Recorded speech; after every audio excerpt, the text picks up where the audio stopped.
Dans cette partie, on va essayer de dimensionner une pompe volumétrique. Donc, voilà un schéma qui présente un circuit de base d'une application hydraulique. Il peut être une pompe, une presse hydraulique ou bien une autre machine qui contient un vérin double effet. Là, la flèche, c'est l'amortissement. Donc, le vérin, il est avec une vitesse ajustée pour la sortie et pour le retour. Elle est commandée par un distributeur 4.3 à action mécanique monostable. Donc là, pour assurer la commande, on va activer la case du levier. Si là, on va assurer le retour et une coupure de l'action, elle va maintenir la position de la tige via la case au milieu, via le centre fermé de ce distributeur 4.3. Donc, les distributeurs à centre fermé, ils sont beaucoup utilisés dans les applications sensibles, telles que dans l'aéronautique, avec les vérins d'atterrissage des avions, pour maintenir la position de la tige lors du coupure brusque du courant du moteur hydraulique, ou bien une coupure ou une baisse de pression de la part de la centrale hydraulique. Donc voilà une centrale hydraulique, dite aussi un groupe hydraulique. Elle est composée d'un réservoir, un filtre pour éliminer les impuretés, une pompe volumétrique, soit à engrenage, à piston, à palette, etc. La pompe, elle est toujours entraînée par un moteur électrique avec une vitesse bien précise. La puissance mécanique du moteur vaut le rendement électrique du moteur électrique et fois la pression électrique. Donc la pompe, elle va générer un débit et la pression du fluide refoulé, elle va être ajustée via ce composant, ce limiteur de pression qui va nous rassurer sur la pression de la centrale complète. Alors, donc, à part ceci, on va utiliser un clapet anti-retour pour empêcher le retour du fluide dans le sens inverse à travers vers la pompe et une vanne. Donc là, c'est une robinet de décharge pour l'accumulateur lié par un petit réservoir comme vous voyez. Un manomètre pour lire directement la pression qui va alimenter le préactionneur et un autre limiteur de pression. Elle va jouer le rôle de protection. C'est un organe de sécurité pour protéger l'accumulateur et le circuit dans le cas de la surpression ou bien une mauvaise action de la part de ce limiteur-là. Donc voilà, donc tout ce qu'on doit voir par rapport aux machines hydrauliques. On passe maintenant vers la pompe. Pour ce faire, donc voilà l'énoncé d'un exercice. Donc dans l'exercice, il nous propose une machine à commande hydraulique qui fonctionne avec un débit d'huile égal à 3 litres par seconde et une pression de 120 bars. La pression elle est aspirée d'un réservoir ouvert, donc la pression atmosphérique. Deux pompes sont disponibles. Maintenant, on va choisir entre la première pompe, c'est une pompe à piston, à 3 pistons radiaux, et il nous donne toutes les caractéristiques, rendement mécanique, rendement volumétrique. Le produit de ces deux rendements, ça vaut le rendement total de la pompe à piston. De même pour la deuxième, la pompe à engrenage. Là, on ne va pas apprendre les formules, surtout de la variation de débit et de la cylindrée des pompes volumétriques, puisque ça sera toujours donné, ça dépend du constructeur. Ce sont des données. Donc, dans le but de choisir une pompe et un moteur d'entraînement, les paramètres suivants doivent être déterminés. Premièrement, on va calculer la cylindrée de la pompe à piston. Donc, une pompe à piston, le volume, c'est la course fois la section du piston. Puisque la pompe se compose de 3 pistons, du coup la cylindrée vaut 3 fois la course fois la section. Et le volume égale à la cylindrée. Donc la cylindrée, c'est le volume par tour. La deuxième, l'équation de débit, elle est égale à B fois oméga m carré, le module au carré fois z, le nombre de dents, elle est égale aussi à la cylindrée divisée par n. Donc, oméga est égal à 2πn sur 60. Il suffit là de faire un petit calcul en prenant tous ces paramètres pour déterminer la cylindrée. Et voilà la correction. Donc, pour la première, vous tout calcul fait, vous allez trouver 113 cm3. Là, je vous rappelle que déjà l'exercice est partagé sur votre classroom. Pour la pompe B, donc la cylindrée, c'est le rapport débit-vitesse de rotation n. Et après, on passe vers la deuxième question. Donc, deuxième question, la puissance hydraulique à fournir. La puissance hydraulique à fournir par la pompe, c'est la puissance mentionnée par le cahier de charge. Donc, c'est le débit réel, 3 litres. Le débit souhaité est 3 litres par seconde. Et la différence de pression, ça vaut 120 moins PE. PE, c'est la pression atmosphérique. Bien sûr, on doit amener le débit, on doit présenter le débit en mètres cubes par seconde et la pression en pascal. Donc là, tout calcul fait, vous allez trouver une valeur de puissance égale à 35,7 kW. La question suivante, essayez de déterminer la puissance mécanique nécessaire pour chaque pompe. Pourquoi pour chaque pompe? Parce que chaque pompe possède un rendement unique. Donc, rendement volumétrique multiplié par le rendement mécanique, ça va nous donner la pompe A, et de même pour déterminer le rendement de la pompe B.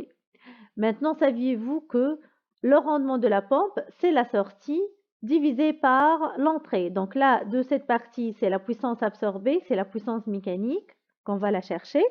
Et de ce côté-là, vous allez trouver la puissance hydraulique qui vaut le débit fois le rendement, le débit fois la différence de pression, je m'excuse.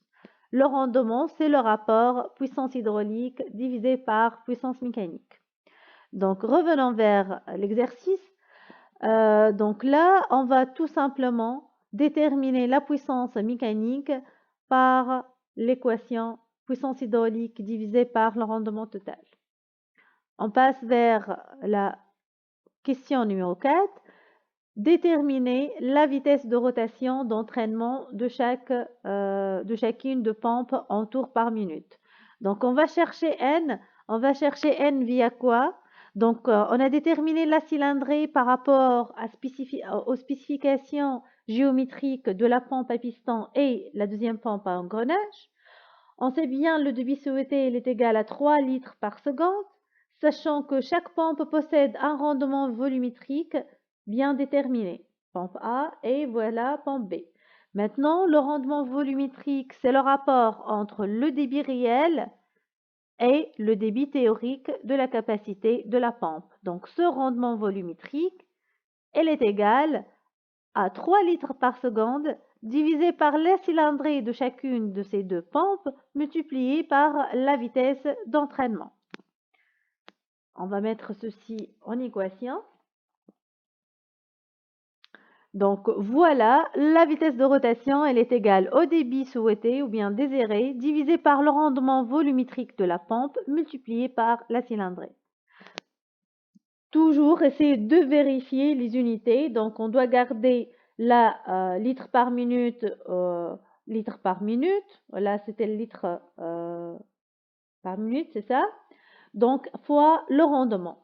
Donc du coup ici on doit, ça manque sur 60 pour cette écriture qu'on a déjà déterminée. Donc on doit présenter 3 litres par seconde en 3 litres par minute et 100 cm3, on va le convertir aussi en litres et toute simplification ou bien homogénéisation de l'équation, ça va nous donner une vitesse égale à 1800 pour la première et à peu près 2800 pour la deuxième.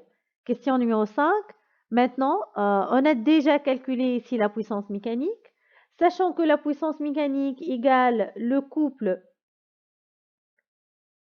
fois oméga et oméga égale 2πn sur 60. Donc, on va utiliser ces deux équations, les résultats des équations précédentes pour déterminer le calcul du couple nécessaire pour entraîner soit la pompe A ou bien la pompe B. Donc, tout simplement, on va mettre en équation la puissance mécanique, couple fois oméga, et on va déterminer le couple comme étant égal à 60 fois la puissance mécanique divisé par 2pi fois n. Donc, pour le calcul de la première et la deuxième partie, c'est bon. Maintenant, il nous propose une gamme des moteurs M1, M2, M3 et il nous demande de choisir pour chaque pompe un moteur adéquat. Donc, le moteur M1, il a une puissance mécanique de 44 kW, une vitesse de rotation 1400. Là, souvenez-vous, lorsqu'on a calculé la vitesse dans la quatrième question, on a trouvé pour la pompe A une vitesse égale à 1800. Donc, M1 n'est pas adéquat ni pour A ni pour B, selon la vitesse. M2, par contre, la vitesse, c'est bon, il possède une vitesse supérieure à la vitesse demandée pour la pompe A. Reste à vérifier la puissance mécanique. Donc, on va voir la question numéro 3. La puissance mécanique de tout à l'heure de la pompe A, elle est égale à 47,7 et la puissance mécanique du moteur, c'est 48. Donc, ça colle bien le moteur M2 avec la pompe A. De même, là, on va voir que le moteur M3 vérifie bien les caractéristiques de la pompe B. Septième question, calculer le débit réel qui sera fourni à la machine. Une fois qu'on va déterminer le montage moteur et pompe, donc ça y est, on va travailler avec la vitesse du moteur qui est égale à 2800 au lieu de la vitesse 1810 calculée tout à l'heure. Et on va travailler avec la puissance mécanique 48 au lieu de 47 déterminée dans la question numéro 3. Donc là, c'est un petit ajustement pour vérifier, pour régler plutôt le débit. Et après, on va passer vers la pression de telle sorte qu'on va trouver, on va vérifier plutôt le cahier de charge demandé. Du coup, qu'est-ce qu'on va faire? Donc, premièrement, pour la pompe A, le débit égal à la cylindrée de la pompe fois la nouvelle vitesse du moteur M2. Tout calcul fait, ça va nous ramener à une valeur de débit qui dépasse 3 litres par seconde. De même, pour la pompe B, on va trouver une valeur qui dépasse 3. Donc là, pour la question suivante, la suite, il va nous demander de proposer une solution pour régler ce problème. Et bien, la solution, c'est tout simplement un réducteur de débit. Il est aussi dit un limiteur de débit ou bien un régulateur de vitesse.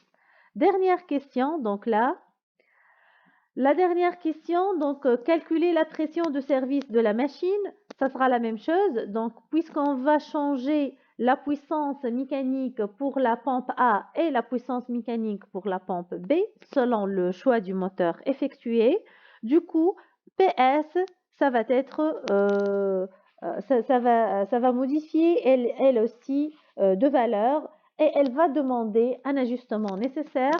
Du coup, dans la question 10, en déduire le type du composant, nécessairement, on va installer un limiteur de pression taré à 120 bars.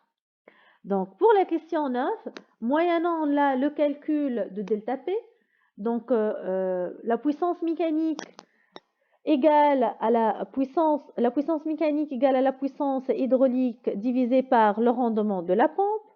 Et la puissance hydraulique, c'est la différence de pression multipliée par le débit. Du coup, la différence de pression, c'est le rendement de la pompe fois la puissance mécanique divisée par le débit.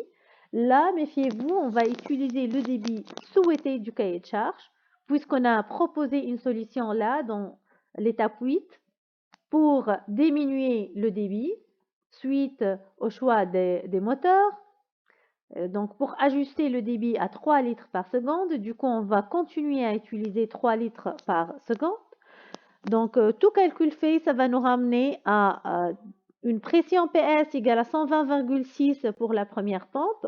Là, puisque je vous rappelle, la puissance mécanique, c'était légèrement modifié de 47,7 vers 48. c'est pas aussi important. Du coup, vous voyez la variation, c'est de l'ordre de 0,6 bar. Et pour la puissance de la pompe B, on va trouver une variation à peu près 9,5. Donc, c'est tout. J'espère que c'était clair et aussi concis.